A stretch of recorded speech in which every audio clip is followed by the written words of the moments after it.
তাহাজ্জুদের সালাত আদায় করুন।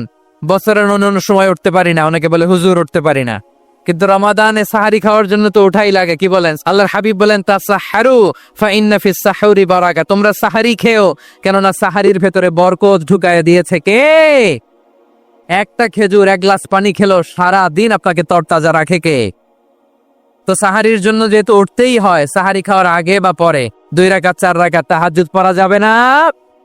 রব্বুল আলামিন বলেন অমিনাল লাইলি ফাতাহাজ্জাদ বিহি নাফিলাতাল লাকা আসা আইয়াবআসাকা রাব্বুকা মাকামান মাহমুদা। ও নবী, রাতের কিছু অংশ সময় তাহাজ্জুদের সালাত আপনি আদায় করবেন, কারণ এই তাহাজ্জুদ হলো আপনার জন্য নাফিলাতাল লাক, অতিরিক্ত ফরজ। আপনাকে মাকামে মাহমুদে অধিষ্ঠিত করবে কে? এজন্য যারা সম্মানিত হতে চান, সম্মানের আসনে যেতে চান, তাদের জন্য তাহাজ্জুদ অবধারিত। আমরা রমজানে সাহারির আগে তাহাজ্জুদ পড়তে চাই কি চাই না? এই নামাজটা আল্লাহ বড্ড ভালোবাসেন, কেন জানেন? কারণ গভীর ঘুমকে স্যাক্রিফাইস করে আমরা এই নামাজ পড়ি। ঘুমের আরবি জানা আছে কারো? ঘুমরে আরবিতে কি বলে?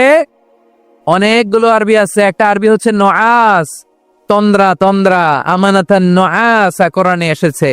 আরেকটা আছে ঝিমুনি, ঝিমুনি, এভাবে ঝিমুনি আসে ঘুমের আগে, এটারে বলে সিনা। এটারে কি বলে? সিনা। স্বাভাবিক ঘুমকে আরবিতে বলে নাউম। স্বাভাবিক ঘুমকে কি বলে?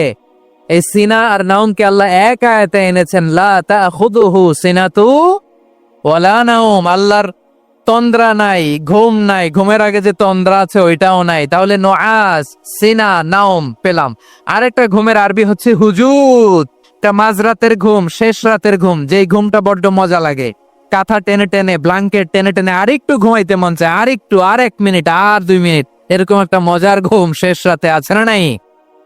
এই শেষ রাতের ঘুম, এই হুজুদের ঘুমকে স্যাক্রিফাইস করে যে সালাত পড়া হয়, ওই সালাতের আরবি নাম হচ্ছে সলাতুল হুজুদ বা সলাতুত তাহাজ্জুদ। চিল্লায় বলেন আল্লাহু আকবার। এজন্য আল্লাহ তাআলা তাহাজ্জুদের সালাতকে এত পছন্দ করেন। পড়বেন তো রমাদানে।